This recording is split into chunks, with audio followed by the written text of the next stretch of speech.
This is Born and Raised, a podcast from the European Social Science Genetics Network. I'm Aysu Okbay, an assistant professor at Amsterdam UMC. And I am Rafael Alskog from the Department of Government, Uppsala University. So, Rafa, what are you drinking today?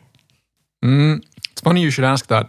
We're recording this episode in Sweden, and I'm having something that is very, very quintessentially Swedish. It's very childish, but I have the refined taste buds of a 5-year-old, so I'm having it anyway. It's called Trocadero.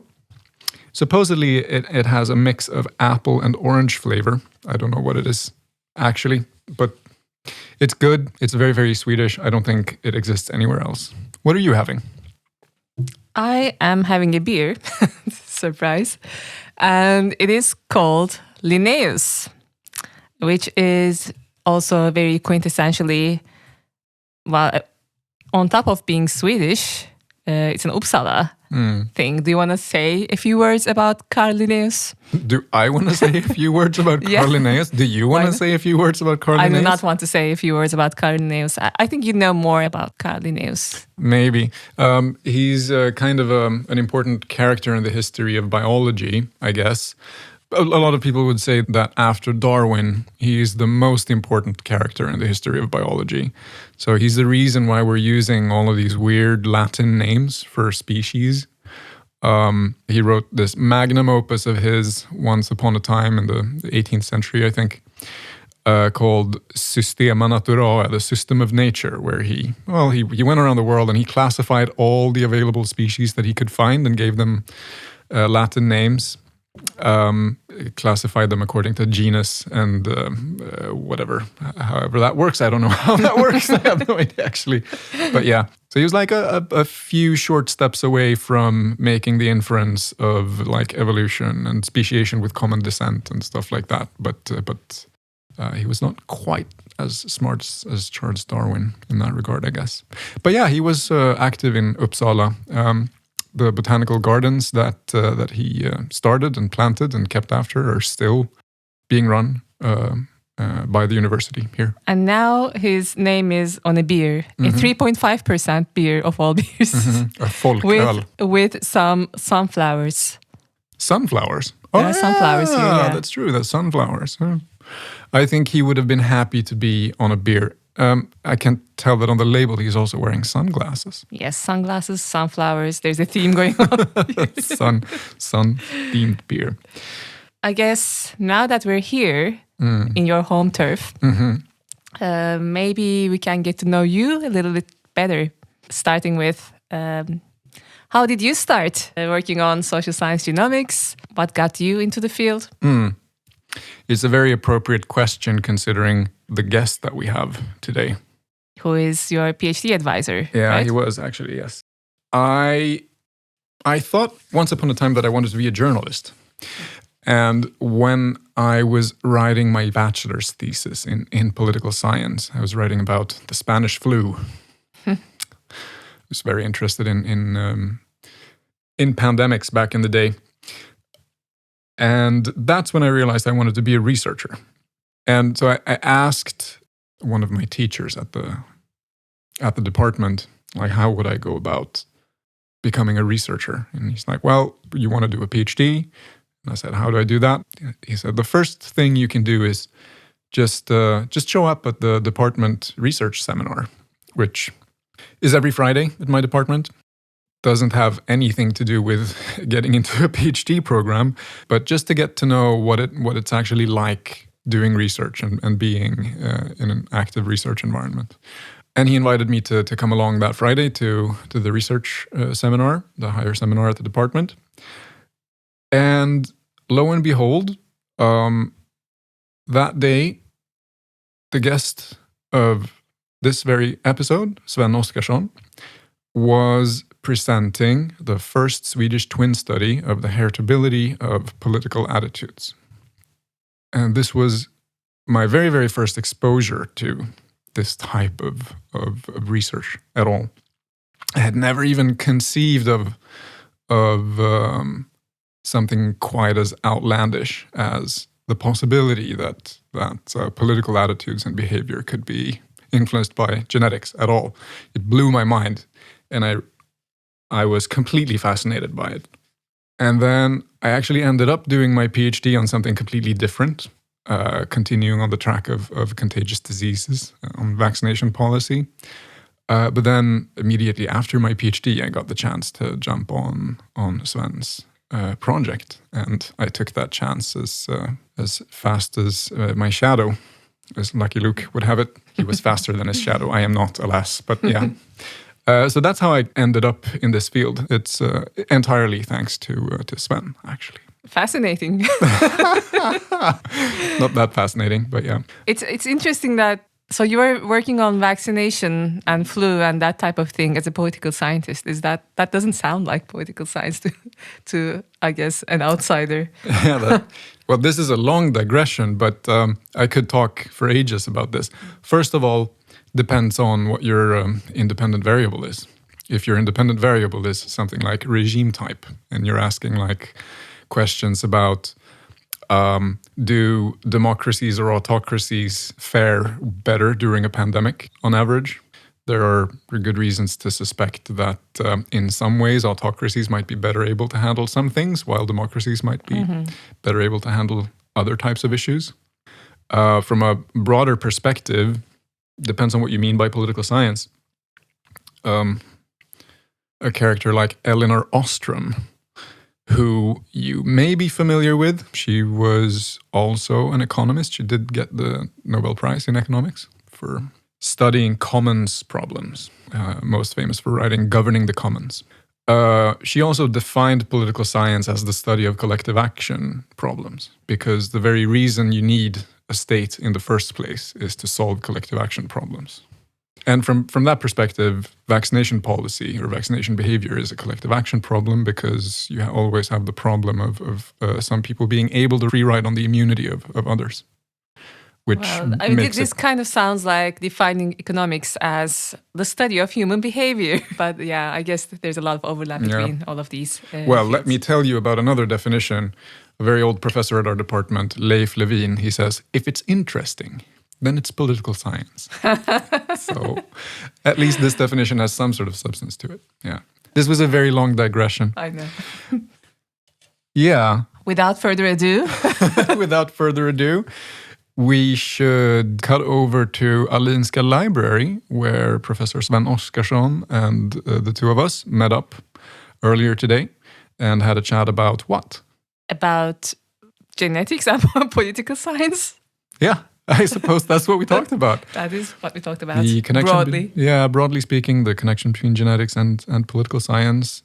We talked about heritability of political behavior and attitudes, whether that's a thing and how that works, and a little bit about what goes on in the field today, I guess. Cool. See you later. See you later.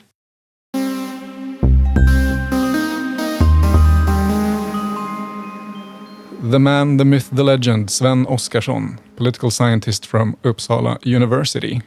We're sitting in Alinska Library at the Department of Government. Can you tell us a little bit about where we are currently, this building, or the history of the department? Yeah, and thank you very much for that. And for having me, of course, also. Yeah, maybe I can also say a word about like where we are in Uppsala. Just to brag a little bit about the fact that this is the oldest university among all the Nordic universities. So it was founded in 1477. So we're up for a jubilee year next year, 550 years jubileum.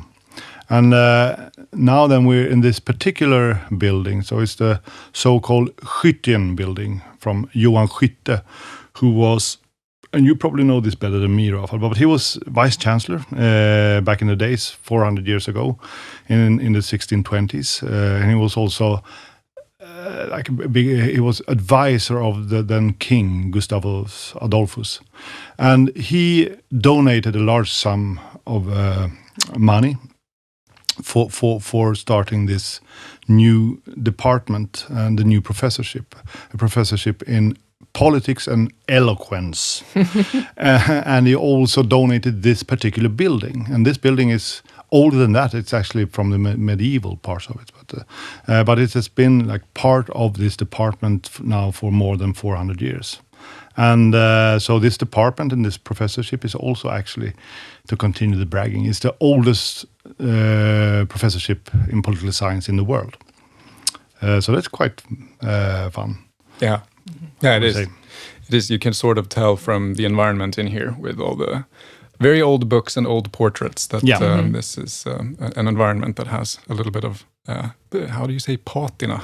It has an air. It has an spirit and history. So Sven, you're actually one of the few people that has been in this field, the field being social science genomics, longer than I am, I think, that I know. So do you want to tell us a little bit about how you got into it, what drew you to it, when you got into it, and the circumstances surrounding? Absolutely. That's it's a long story. How long time do we have? But no, I mean, part of the reason is, of course, that I'm older than you. But anyway, so we'll start from the beginning. So my own background here. So I've been in Uppsala now here for 30 years of my life since I started as an undergraduate study. In my undergraduate studies here in Uppsala, and I didn't have then a clear idea of what I wanted to do. So I did a lot of things as a student here in Uppsala. So I started taking like language courses. So I've taken a lot of like Russian courses. I don't remember anything now, so don't try me. I took for a couple of semesters. I also took classes in history and history of ideas. Then all of a sudden I changed to med school for one semester, and then I dropped out of that. How come? I was always interested in that part, and I've always been like broadly interested in the natural sciences as much as the social sciences and the humanities. So I just wanted to try it out, and I was accepted to the program, which was like, of course, a bit hard to get in. So at least I wanted to try it out, but for different reasons, and that will be an even longer story if we go into that. so I dropped, and I haven't regretted that. I mean, it was fine, but I at that point in life, I thought this is not for me. So anyway, so I got back. Took some more classes and took a couple of semesters of econ classes. And then I tried out political science and I was stuck. I thought that was so fun for a lot of different reasons. So then I was recruited as a research assistant and was accepted to the PhD program. And then I have been at this department ever since. So that's like 25 years now, or even more actually. And just a few words about my thesis and what I did back then, because that's totally different from sociogenomics. So this was like the late 90s, early noughties. Studies about globalization was like the thing to do. And I did the same. So I did a thesis about globalization and like power relations on the labor market and stuff like that. But defended my thesis then like in 2003, and after that I was thinking about what to do. So I had a couple of years doing a little bit different stuff, but then I can actually date when I got really interested in this research and I started doing that. And that was in the fall of 2005. I read a paper in one of our flagship journals, and the paper, if I remember it correctly, it's called "Are Political Orientations Genetically Transmitted?" And it was like a simple twin study using US and Australian data, some old data, and some pretty crappy measures of political ideology. But anyway, what they showed was like what every twin study shows, is that these traits that they looked at, whether people are more left-leaning or right-leaning, and whether they are like strongly identifying with the party and so on, all these traits are to a certain degree heritable. And this struck me as extremely strange, and it was actually sort of a shock, not just for me, not a super shock, but it was a shock for the discipline, because this was unheard of before. It like was at odds with everything we have learned about how political attitudes, political behaviors, things that political scientists are interested in, how those traits are formed. But also pretty soon afterwards, I realized that this is extremely interesting, and this is something that I want to do, if possible. I also realized that this is, for a political scientist, it's a pristine field. There are so many low-hanging fruits to pick here. We can do anything because nothing else has been done before, pretty much.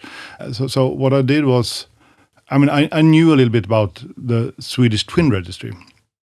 And the Swedish Twin Registry is the largest twin registry in the world. So I knew we had this big resource here in Sweden. So I contacted them just out of pure chance. And then I realized that there were another couple of researchers interested in the same kinds of questions. There was Magnus Johannesson at Stockholm School of Economics and his then student, David Cesarini, he was then at MIT, but who is now at NYU and like a large figure in this field. And they were about to launch a big survey to a large chunk of the Swedish twins. And part of that survey was about questions on political orientations and political engagement and so on. So they wanted to involve a political scientist for this. And all of a sudden, I contacted them out of the blue. So they were just happy about that, and I was happy about getting to know them. And since then, I've spent a lot of my research time doing this kind of research. First couple of years by myself, very much, at least here in Sweden, as the only political scientist doing this kind of research. But then I met this very talented young student who is sitting right in front of me right now. Wow. That's Rafael. I also met, yes, I met Aizu, of course, also. But I met you, Rafael, of course, as a student here in Uppsala. And then I supervised your thesis and tried to groom you a little bit into starting to take notice on the work done in sociogenomics. And here we are, working together now, and we have created a small research group with a handful of PhD students and postdocs and so on, which I'm very proud of. Time flies. It does. Time flies. Yeah. So when you say everyone was surprised once they found out that these things are heritable, was there a lot of backlash or negative reactions to this type of research when you started doing it as the only political scientist in Sweden doing it? It wasn't that bad. I had expected a lot more backlash, actually. Of course, there were critical voices. There are still critical voices, but I don't mind. I mean, that just means that this is something that engages people and people want to talk about. Most of the time, people are polite and interested. I mean, had I done this 30 years or 40 years ago, it would have been impossible probably because of the political climate back then. But I mean, things were moving a lot of other disciplines also. I mean, of course, like sociology, econ, psychology, doing the same kind of studies. So people have heard about that, of course, also here within political science. So, I mean, it was a shock, but not a super shock in that sense. So I would say. What does it actually mean to say that something like a political behavior or a political attitude has a genetic component or a heritable component? What if we can try to tease that apart, because that might seem like a mystery, much like your initial reaction to the Alfred Funken-Hibbing paper that you mentioned. Of course, and this is, of course, a common misunderstanding, not just for political science outcomes, but for all the kind of complex human outcomes that we study. I mean, to start with the obvious, of course, that to say what it doesn't mean, there are no genes for being leftist, for example, or for voting for a particular party, or for being more interested in politics. I mean, the causal chain, as we know, as you talked about in this podcast, in other episodes, is super long from what's happening in the genome to these very, very, very complex outcomes that we are looking at. But going back to my and the discipline's reaction when we first heard about these results is that, I mean, we were shocked because this is not what we thought about, how political traits are formed. I mean, then we thought, they might have been formed early on in life as part of family socialization or school socialization and stuff like that. Or these kinds of traits, like whether you're leftist or rightist, whether you're politically engaged and so on, they might change slightly over the life course depending on different things that happening in your life. But no one had thought about the possibility of part of it being genetically transmitted. But quite soon I realized that I was more amazed about people's reaction about this, including my own reaction, because I mean, also back then I knew about there was research within political science on, for example, how psychological traits like personality traits, for example, the so-called big five traits, whether you are extroverted, whether you are neurotic or an open person and so on, those kinds of traits are related to political outcomes, like whether you vote in the election or for which party you vote for, and so on. And there are also a lot of other known associations between, for example, cognitive ability and the way you work and function in the political sphere. And I also knew that these traits, these more like basic psychological traits, to a certain degree are heritable.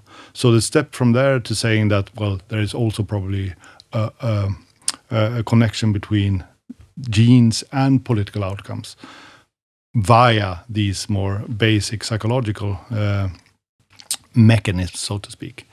So that is, like, I would say, the most usual suspect when thinking about pathways or mechanisms between like the genome and these outcomes that we're interested in. So if someone were to say something to the effect of, oh, so you're saying that there's a gene for being a conservative or something like that, that's not quite what you're saying, right? That is absolutely not what I'm saying. Maybe we'll get into that, and also something that we probably have talked about in previous pods. So, I mean, for all of these outcomes that we're interested in, that there are, in most cases, no large effects of single genetic markers or genes. So it's the heritability that we're talking about is more like built up by lots and lots of very small effects of infinitely pretty much many small genetic markers. So no, there are no like no gene for being conservative. Are there findings on how heritable, for example, being a conservative being a conservative is, or any, like, what kind of political outcomes have you looked into, and do we know the heritability of those? Yes, we do. And to start with the latter questions, pretty much everything we look at, then we end up with a heritability estimate with around like 40%, 35%, a little bit more sometimes, 45%, in that neighborhood. And talking about twin studies, then we can look at the environmental effects. They are the main finding is that the shared environment, the environment that is shared between the siblings, for example, like being raised in the same family, turns out to be very small. Whereas the rest is other kinds of environmental effects. But then back to the kind of traits that we look at. So part of the things, so for example, Rafael and I, we have looked quite a lot at what we might call like political participation. That is, whether you vote in elections, or whether you stand as a candidate in an election, or whether you're politically engaged in other ways, like you take part in demonstrations, or you put up a sticker on your car, or you contact a politician, things like that. Things you do to try to influence and influence political outcomes, either directly or via your political representatives. That's one thing. Other things that we have looked at, and a lot of other people have looked at also, is more like political attitudes and positions on different political issues. Like the most basic would be whether you're like leftist or rightist. But then you can also look at whether you're what you think about like taxation, what's your stance on NATO membership, things like that. That also taps into like more broadly into like political ideology, and whether you're conservative or liberal, that you talk about like in the States, but here in Europe and Sweden you more often talk about whether you're leftist or rightist, and those are related, but those are not exactly the same thing. But that's something that would need a pod episode in its own to talk about. Yeah, I can also mention we have done a couple of studies also on trust. So and trust is something that is studied not just among political scientists, but also, of course, in a lot of social science fields. So both like social trust between individuals, but also political trust, whether you like trust the government, whether you trust politicians, and things like that. So, do genetics always matter the same amount, or can the environment sort of swoop in and dampen or amplify the effect of genetics for these types of outcomes? Absolutely. That's a good question. And that is also the thing that we are looking very much into right now. Not just us. I mean, what you're talking about is more generally what is called G by E, or gene environment interactions. And we have looked a little bit at that in some of the studies that we've conducted. So, for example, we can see when we compare, for example, a little bit more in detail, looking at whether you vote in general elections or whether you vote in more so-called second-order elections. First-order election is like the big elections that we have, like the presidential elections in the United States, or electing a new government in a lot of European countries. Then there are more second-order elections that are not that important, or not considered that important among the citizens, like in Europe, for example, the European Union election, or European Parliament election, I should say. A lot of local elections are considered more like second order. Much lower turnout rate, I should say, so in those second order elections. What we've seen is that the genetic part, or the genetic effects, are larger when we look at second order elections compared to first order elections. Which is, I would say, not that strange. Like first order elections are more like information heavy. Everyone knows about them.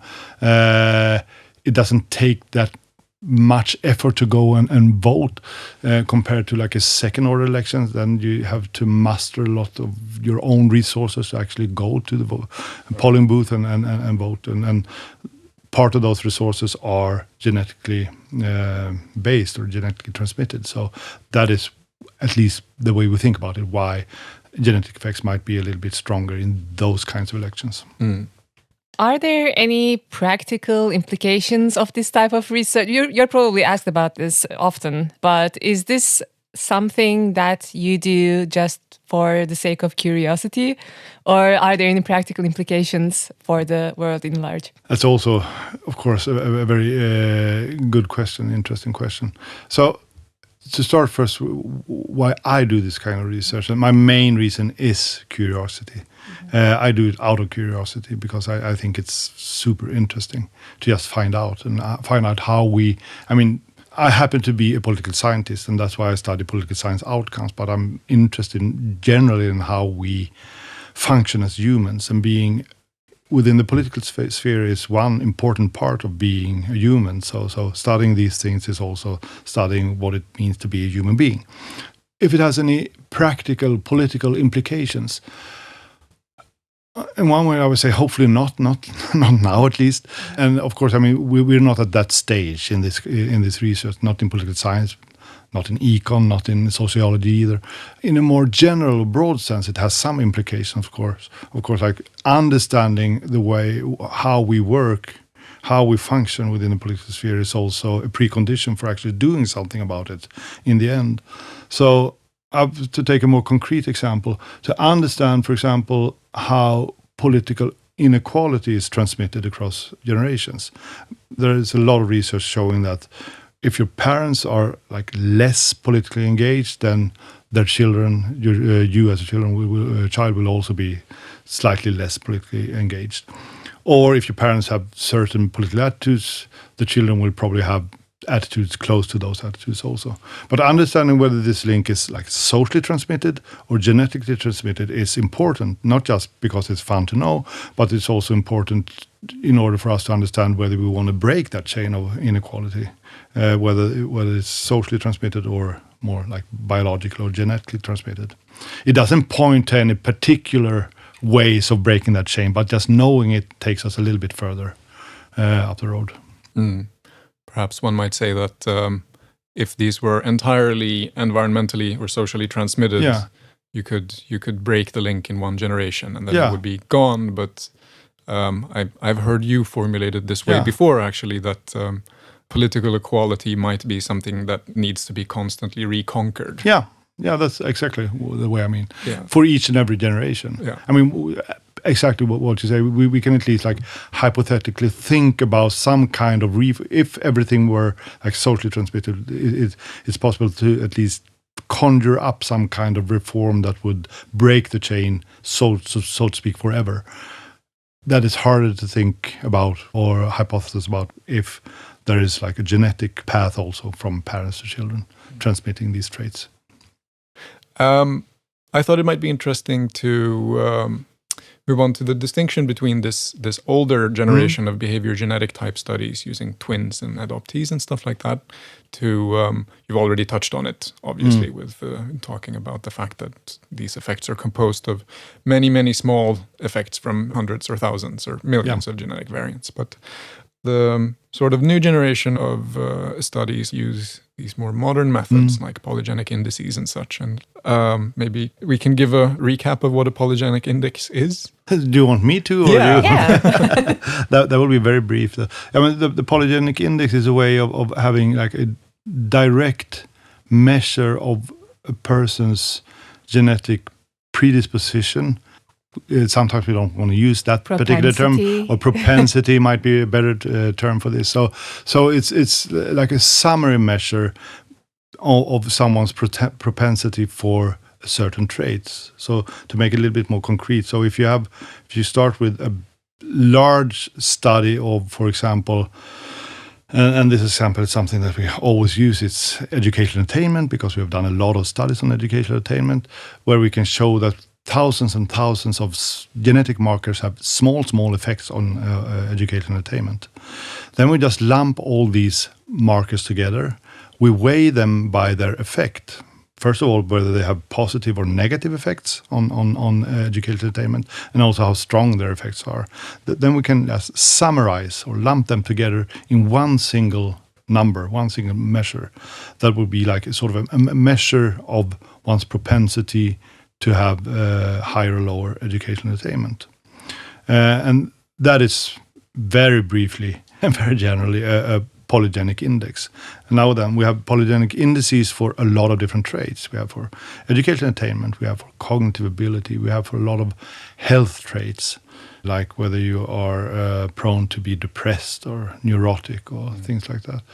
We of course have a lot of polygenic indices also for like more basic anthropometric traits like your height or your BMI and things like that.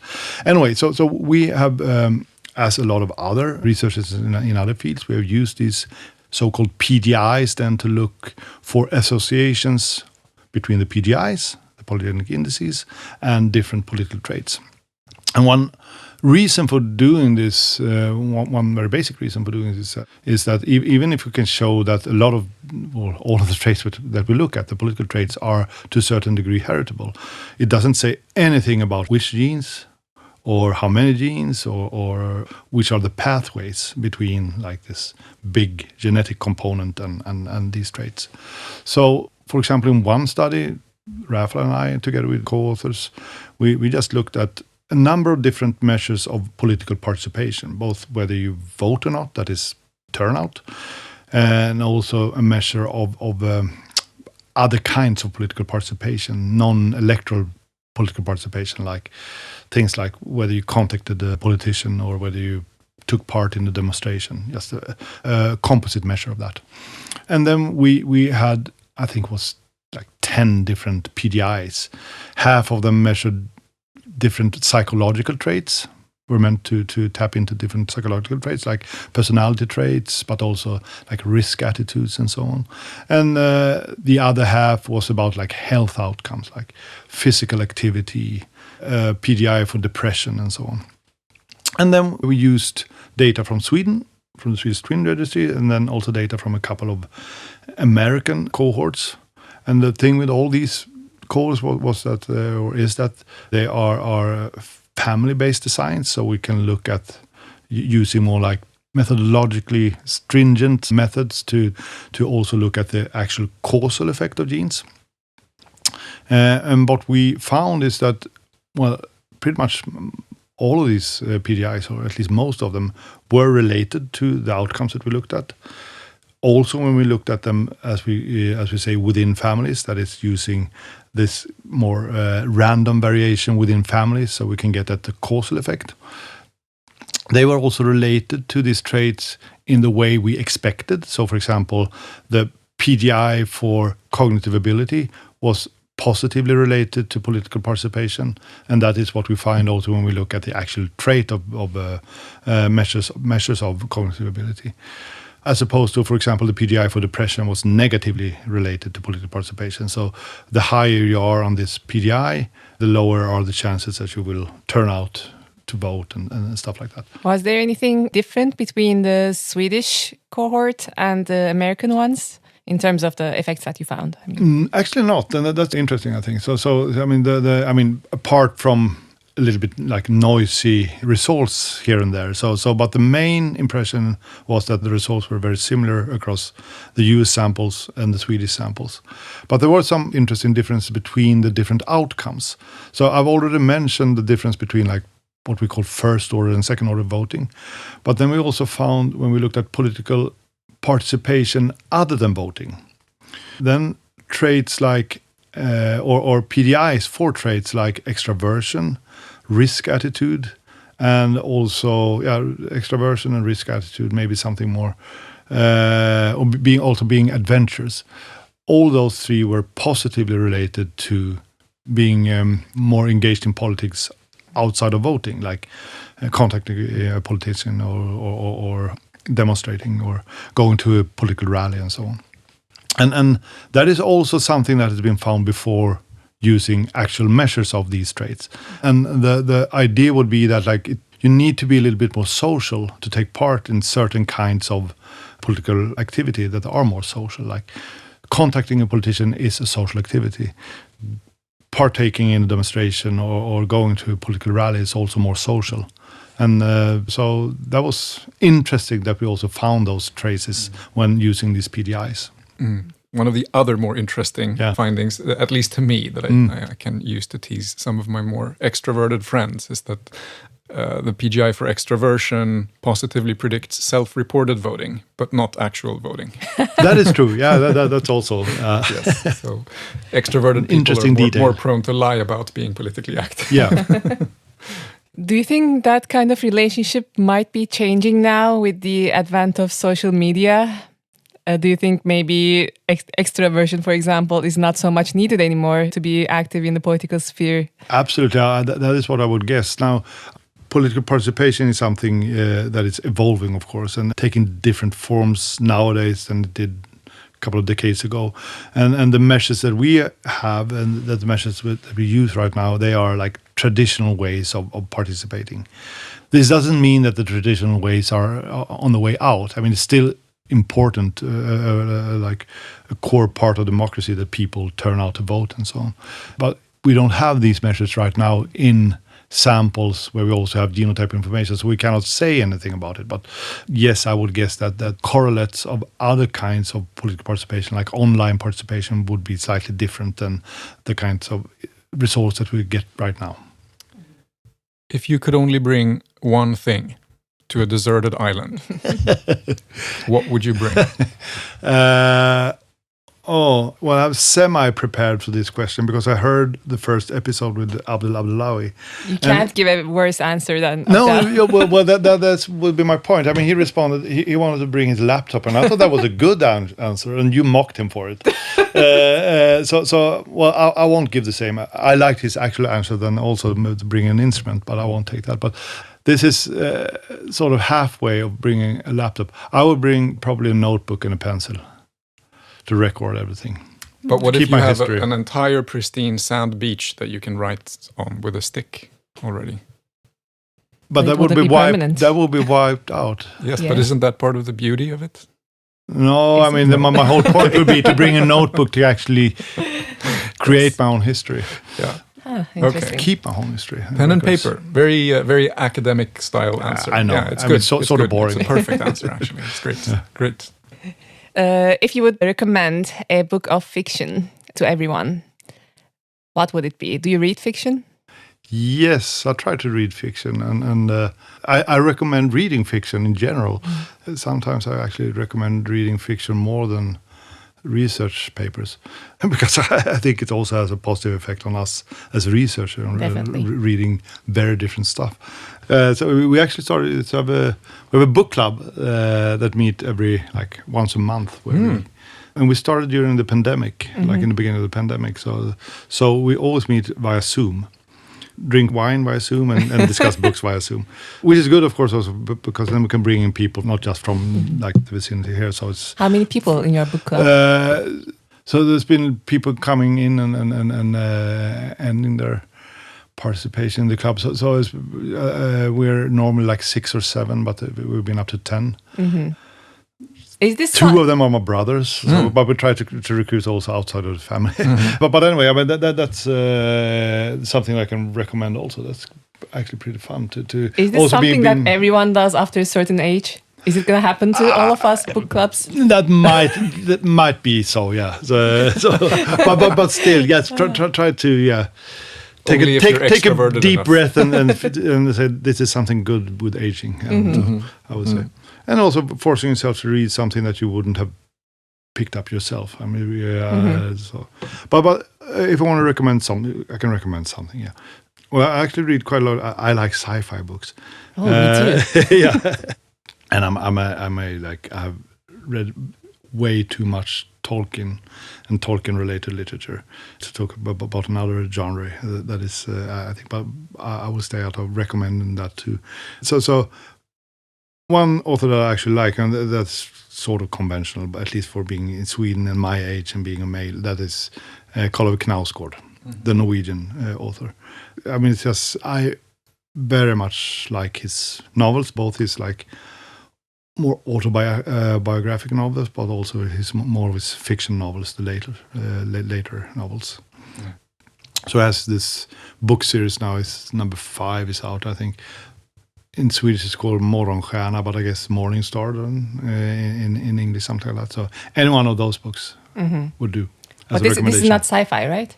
That is not sci-fi. Well, Morning Star is a little bit like, it's enhanced reality or magical reality, you can say. So it's a little bit on the way to that. So, but it's not sci-fi, no. Do you have a favorite sci-fi book? So the Three-Body Problem, I love. Sort of also a little bit conventional for being sci-fi, but I do think that is very good. Is there maybe slightly surprising fact about yourself that you would like to share with the listeners? I'm not sure if I got this question just like a couple of months ago when I was on a wedding, and then we all should write up something very quickly about. I think I said something about then, which is not super, but with just the fact that I consider myself fairly educated. You do quite often, of course, then find out about all the holes in the knowledge that you have, and it was just 2 years ago or something like that when I actually realized what teen means in teenagers. 13, 14, 15. It's the same in Swedish. I'd never understood the connection between being a teenager and that means that you're between 13 and 19. It's not super fun. Anyway, my point is that was my suggestion for this. But then the groom of this party said, "No, that's not good enough." So he changed the fun fact about me himself, and I didn't know what it was. So his fun fact about me that was read out aloud, and which I had no control over, was that actually the circumference of my skull is pretty large. So the thing is, why did you measure? Well, when I went to high school, I was in the student board, and we did a collective purchase of all the student hats. Okay, so it was for the hat. For the hat, yeah. So then I so then we tried on the hats, and it turned out that the size for my hats was like not just one size larger, but 2 sizes larger than the next largest hat. So I actually ordered a hat that was a little bit too small for me because I was so ashamed. Is this controlling for height? Or I don't. My height is like 6 feet, so sort of fun since 183. Since we're doing 182, 183. 182, 183. Yeah. Well, sort of fun since we're doing research that is by some considered like yes, the phrenology enthusiasts will be very happy about this knowledge. Yeah, I was going to ask whether that was the early days of social science genetics. You can skip the fun part if you want to. Nope. Not going to skip it. It's going to go in there. Thank you for joining us on the Born and Raised podcast. Thank you for having me here. It was fun. It was a pleasure. It was a pleasure. And my pleasure. Nice. Thanks.